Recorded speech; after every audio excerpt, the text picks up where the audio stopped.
आज मैं बनाने जा रही हूँ चना दाल, जो कि बिल्कुल सिंपल सी दाल है, हर घर में नॉर्मली बनती ही है। लेकिन जब भी हम किसी रेस्टोरेंट या ढाबे में खाते हैं तो एकदम डिफरेंट टेस्ट आता है। तो चलिए आज बिल्कुल ढाबा स्टाइल ये दाल बनाएंगे।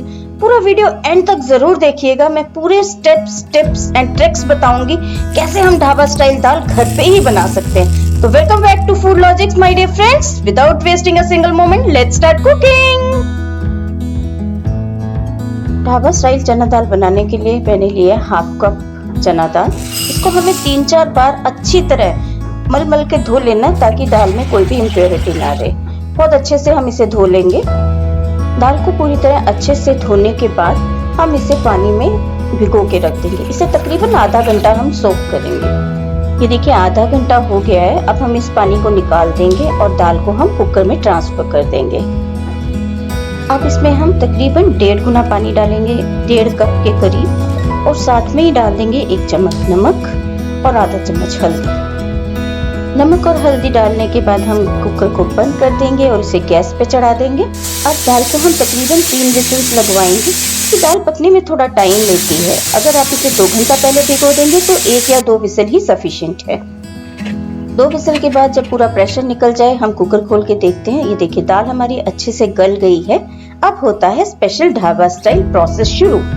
अब दाल को हम तड़का देंगे। तड़का देने के लिए पैन गरम करेंगे, उसमें डालेंगे 1 चम्मच देसी घी। आइडियली देसी घी में ही ये बनानी चाहिए। थोड़ी सी हींग डालूंगी, साथ में हरी मिर्ची, लाल मिर्ची जिसको मैंने डीसीड कर दिया है, साथ में ही डाल दूंगी बारीक कटे हुए प्याज।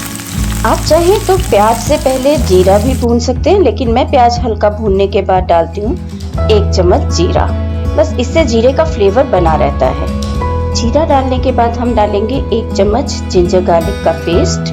जिंजर गार्लिक पेस्ट डालकर प्याज और जिंजर गार्लिक पेस्ट को हम बहुत अच्छे से भून लेंगे ताकि गार्लिक का स्मेल उसमें से चला जाए। प्याज को हल्का ब्राउन होने तक भूनने के बाद हम इसमें ऐड करेंगे चॉप्ड टमाटर।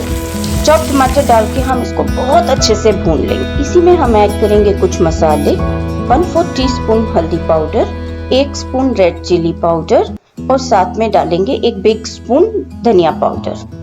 बस इस तड़के को हमें मसाले के साथ बहुत अच्छे से भून लेना है। टमाटर जब तक मशी हो जाए तब तक हमें भूनना है। ये देखिए हमारे टमाटर एकदम मशी हो गए, मीन्स हमारा तड़का एकदम रेडी है। अब इसमें हम ऐड कर देंगे बॉईल की हुई दाल।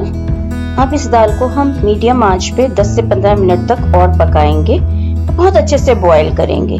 दाल थोड़ी गाढ़ी लग रही है, इसमें मैं ऐड कर रही हूँ 1 कप पानी। पानी डाल के इस दाल को हम 10-15 मिनट तक पकने के लिए छोड़ देंगे। अब दाल को हम मीडियम आंच पे 15 से 20 मिनट तक पकाएंगे।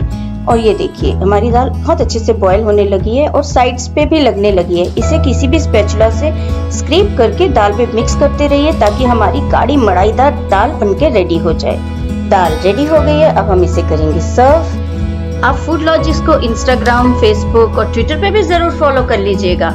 वहाँ पे भी मैं बहुत सारी रेसिपीज, पिक्चर्स, वीडियो, आने वाली रेसिपीज की इंटीमेशंस शेयर करती रहती हूँ। और हाँ, इंस्टाग्राम पे तो मैं रिटन रेसिपीज भी शेयर करती हूँ। अब लगाएंगे हम दाल को एक छोटा सा स्पेशल तड़का, जो कि बिल्कुल ऑप्शनल है। इसके लिए हम एक छोटा पैन गरम करेंगे, उसमें डालेंगे आधा चम्मच देसी घी। जैसे ही घी गर्म होगा उसमें हम डाल देंगे 1 चम्मच देगी मिर्च जस्ट फॉर कलर। और जैसे ही देगी मिर्च डालेंगे इमीडिएटली गैस को बंद कर देंगे। तो ये तड़का रेडी है। अब इसे हम पोर करेंगे दाल के ऊपर। वाव, लग रही है ना एकदम ढाबा स्टाइल। इसके ऊपर डालेंगे थोड़ा सा धनिया और इसे राइस, रोटी, नान, पराठा किसी भी चीज के साथ सर्व कर सकते हैं।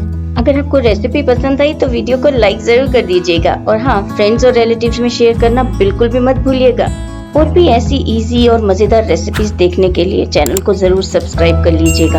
हाँ, बेल आइकन भी जरूर प्रेस करिएगा ताकि आने वाली हर वीडियो की नोटिफिकेशन आपको टाइमली मिलती रहे।